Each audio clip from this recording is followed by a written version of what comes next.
Hi there. We're going to start a series about reviewing books on combative conditioning. Now, the first thing that we consider when we talk about fitness is fit for what? What is the object of your fitness? Because there's many forms of fitness training, of conditioning. So what we're looking at is the ability to be fit for close quarter combat, to protect yourself, and also to endure the training for all the skills involved in close quarter combat. And another aspect is to build up mental toughness, the mindset, which is a lot of people say mindset's 99%. Well, if we can help build up our mindset, that's a bonus. What I'm going to do is, as I sometimes do in these videos, is a little bit of a personal overview on the fitness side.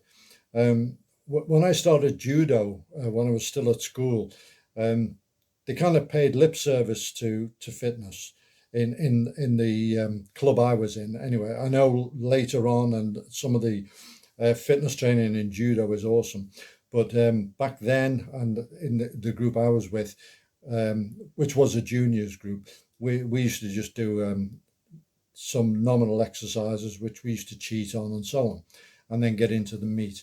And it was only when I started at the Red Triangle in karate that I really began to enjoy hard fitness training and to see its value.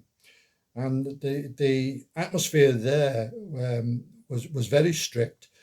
And particularly when an order sensei came over and he introduced us to a lot of different exercises, and it became a personal achievement to master these exercises, or to at least keep up with them, and to try and do better every session.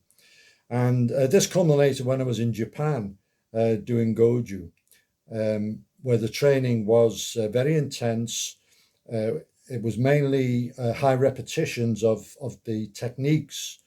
We did exercises. We did all the usual push-ups and sit-ups and different abdomen exercises, but the real hard training was going over the techniques, or the kata, many times, particularly in August and September when the humidity was off the charts. And also we didn't have a break to hydrate, so we'd have a 1.5 hour session in August and no break, and you couldn't drink. So it was tough from that point of view. We also did equipment training with things like the chishi, the makiwara, and so on. I lost a lot of weight in Japan, and when I came back to the UK, Paddy encouraged me. He was a member of Vic Mundy's gym in Nottingham, and he told me down there, and I started doing weights, try and build up a little bit of muscle mass that I'd lost.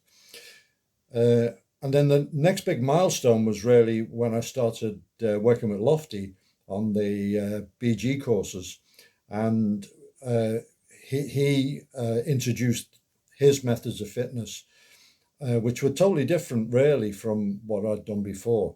And it was kind of interval training, high intensity, that kind of thing. And Lofty always emphasized that you should, the gym should always be a very active place. You never sit down in the gym. And I still keep that rule for myself. I never sit down in the gym. And the way he structured the training, it also gave you speed of reaction. So you had to be mentally alert, react to the word of command, and this built up speed of reaction. And a lot of the things were to break your rhythm, cramp your diaphragm, and that kind of thing. Lofty always says, you can keep going on at one particular exercise for a long time, but if you break it up and make the guys run around and change levels, drop to the floor, stand up, jumps, break your rhythm of your footwork and so on, it's much more intensive. And we found that to be true. And I took that kind of things that we'd done on the bodyguard course and When I started teaching in Joburg, starting in '93, Clint had a gym, and the girls had a beauty salon attached to it, and we were training every night and teaching courses. But in the daytime, we trained together, and we had all the equipment we needed. We had all the pads and same amount of weight training equipment. Um, and what we would do is I would introduce one of the drills I'd come up with, the Cqb drills, based very, very largely on what Lofty introduced. And we'd both do it. And then Clint had come up with something. Now, he was also an instructor in Goju, so he had a good background in that. The very powerful impact-based training. And we would do this, and then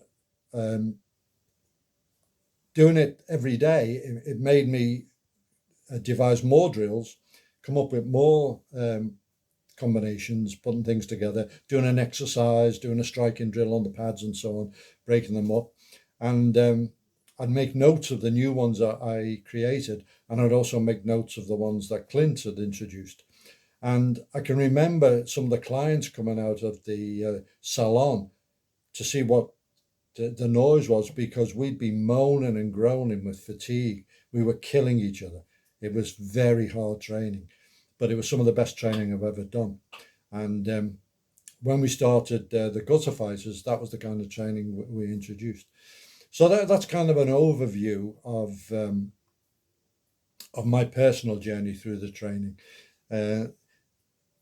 The books that we're going to be talking about are all different, and they emphasize different aspects and how it all fits in together. Because for me, the program I've got, and it's not a program like, with a fancy name. It's just a sequence, and it's a work in progress, and it's always developing, always changing.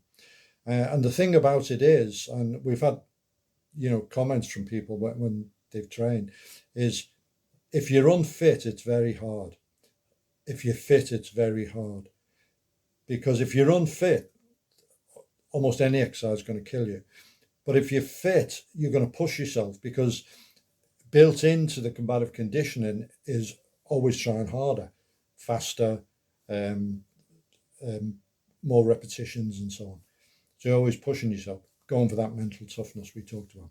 Anyway, the first book, and very appropriately first, that I want to talk about is Lofty's book on the subject, because he's written several books, and his book on this particular subject is called the Sas Personal Trainer. And in it, he covers a very, very wide spectrum of all the fitness activities. Starts off with the importance of being fit, strength training without weights, and strength training with weights. So it covers both. One of the things that I'll mention, he talks about running. Running is the basis of all fitness. It's a vital part of many sports and games, and as part of a fitness program has no equal. Let us set the record straight. There is a big difference between running and jogging. You could jog until your legs ached and your feet blistered and still not gain any real long-term benefit. In contrast, running conditions the heart and lungs for speed and endurance. It requires no special equipment. It can be done at any time of the day and is absolutely free. I'm not a runner, okay?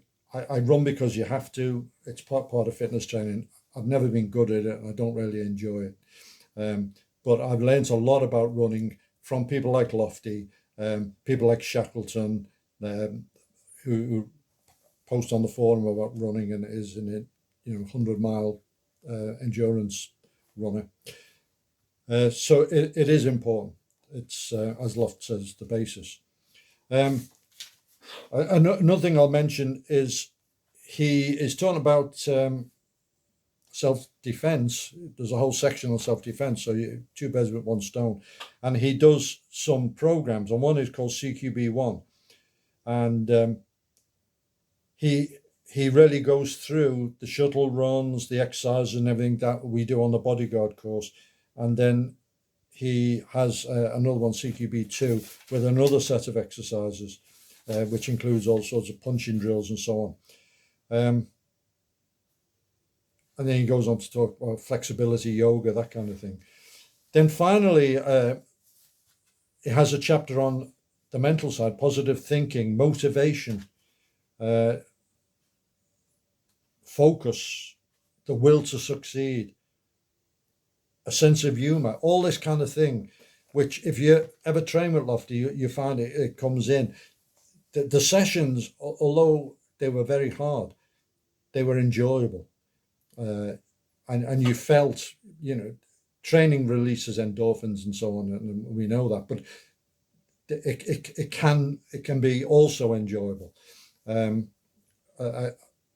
Even though it's serious training, there was a great atmosphere in the gym. So it gives you that part of the motivation to want to come the next day and train again. So that's it. So obviously I'll put the link to the book. It's a great one to have in your library, and as I say, Lofty really was the inspiration for all the combatives conditioning that we're doing at the moment.